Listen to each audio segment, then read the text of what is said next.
It began with flashing red and blue lights creeping down the cul-de-sac. One quiet Saturday morning, the kind of morning when all I wanted was to sip my coffee in peace and listen to the sound of my horses grazing in the pasture. Instead, I stood at my window frozen, watching a county animal control truck pull up in front of my home. Behind it, standing tall and proud with her ever-present clipboard, was Karen, the self-proclaimed enforcer of our HOA. Her lips curled into a smirk, the kind of smirk that said she believed she had already won. She'd finally found something in her mind that would get me punished. But what she didn't know, what she couldn't even begin to imagine, was that her little stunt would backfire so spectacularly, it would change how the entire neighborhood saw her forever. Let me set the stage. I live on a small property that backs onto a strip of land, just outside the city's edge. My pride and joy. 2 rescue horses, both saved from neglectful owners. They weren't show ponies or prize racers. They were simply survivors, living out their days in peace, enjoying a life they deserved after years of mistreatment. I'd spent months building them proper shelter, fencing, and ensuring every standard was met. My neighbors loved watching them. Kids from the street would sometimes stop by to see them over the fence. But to Karen, the mere sight of horses in her neighborhood was unacceptable. She saw them as an eyesore, a violation of some aesthetic she'd built in her mind, about perfectly manicured lawns and identical houses. Karen's obsession with control was legendary. If your trash bin stayed out 1 hour past pickup, you got a notice. If your shutters weren't painted in an approved shade, expect a fine. For most people, it was easier to just comply, to live under her thumb and avoid confrontation. But I was different. I knew I wasn't breaking any rules. My property was zoned correctly. My horses were registered. Everything was by the book. And that drove her insane, because she couldn't control what she couldn't understand.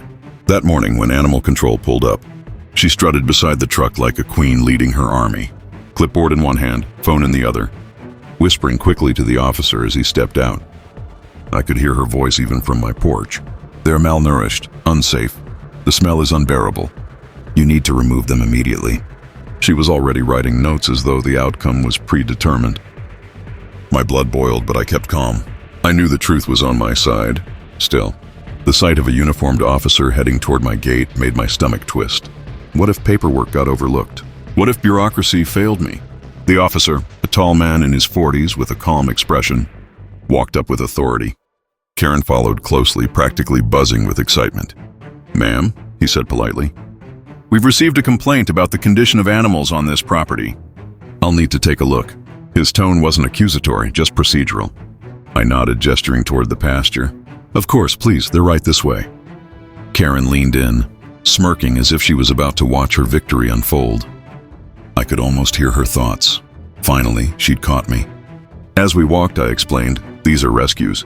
I've got vet records, feed receipts, everything you need." He gave a small nod but kept his focus ahead. The moment we reached the pasture, the horses perked up, ears flicking, trotting gently toward us. Their coats gleamed in the sunlight, brushed and clean. Their hay bale sat fresh in the corner, water trough filled and glistening. One of them nudged my arm, looking for a treat. The officer paused, scanning the area. Then something shifted. His serious expression softened into a small smile. Karen, however, didn't notice. She was too busy pointing. "Look at them. Clearly underfed. That one's ribs are showing. And the smell, oh, the smell. This is cruel, it's disgusting." Her words rattled out, desperate and sharp. The officer finally turned toward her, raising a hand for silence. "Ma'am," he said firmly, "these animals are healthy. Their shelter is adequate. Their water is clean. And I don't see any signs of neglect here." Karen blinked rapidly, her mouth falling open. "But," she stammered, "surely you can't allow this in a neighborhood. It lowers property values. It violates standards." Her voice cracked. The officer, unimpressed, crouched down near the fence and extended a hand toward one of the horses. To everyone's astonishment, the gelding lowered his head, sniffed, and nudged the officer gently. The man chuckled, reached into his pocket and pulled out a carrot. With practiced ease, he fed it to the horse, patting its neck. "You know," he said with a grin, "I've been around horses my whole life. These two are in great shape, better than some I've seen on ranch inspections." Then, turning to Karen, his voice hardened. "Filing false complaints wastes county resources. Don't do it again." The silence that followed was deafening. Neighbors had gathered along the sidewalk. drawn by the flashing lights and Karen's loud accusations. They stood frozen, watching their self-proclaimed enforcer get dismantled in front of everyone. Karen's face flushed a deep crimson. She clutched her clipboard tighter, as if gripping it could restore her power. But the officer wasn't finished. He straightened, looked at me, and said, "Ma'am, thank you for taking such good care of these rescues. We need more people like you." Then, with a final sharp glance at Karen, he added, "And less of this nonsense." That was the turning point. Karen tried to sputter something about HOA bylaws and unsanitary conditions, but the neighbors weren't buying it anymore. Some even chuckled quietly. One woman whispered, "They look better fed than my dog." The officer left after completing his inspection, but not before giving me his card and saying, "Call me if this happens again. I'll vouch for you." Watching his truck pull away, I felt a rush of relief mixed with triumph. For once, Karen's clipboard couldn't shield her from reality. But here's where the story takes an unexpected twist. The very next week, the county invited me to participate in a local outreach program highlighting rescue animals. My horses, Karen's so-called eyesore, ended up featured in a small community piece about animal welfare. Photos were taken, stories shared, and neighbors who had once been too scared to defy Karen started stopping by to say kind words. Kids came with carrots. Families admired the horses, and suddenly, what Karen had tried to frame as a violation became a source of pride for the neighborhood. Imagine the irony.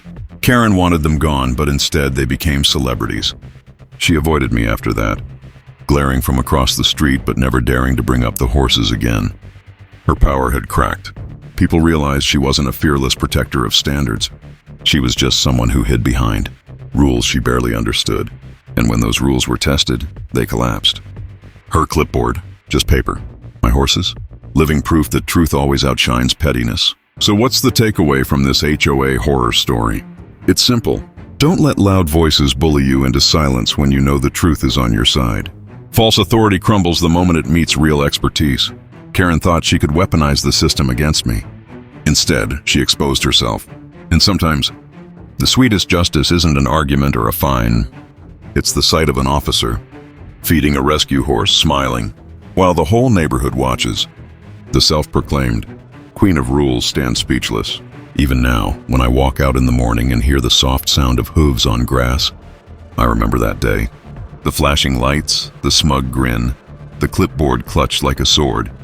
And then the shift, the moment authority bent down, offered a carrot and proved that truth doesn't need to shout. It just needs to stand tall, like two horses in a pasture, unbothered by noise, and stronger than any HOA notice could ever hope to be.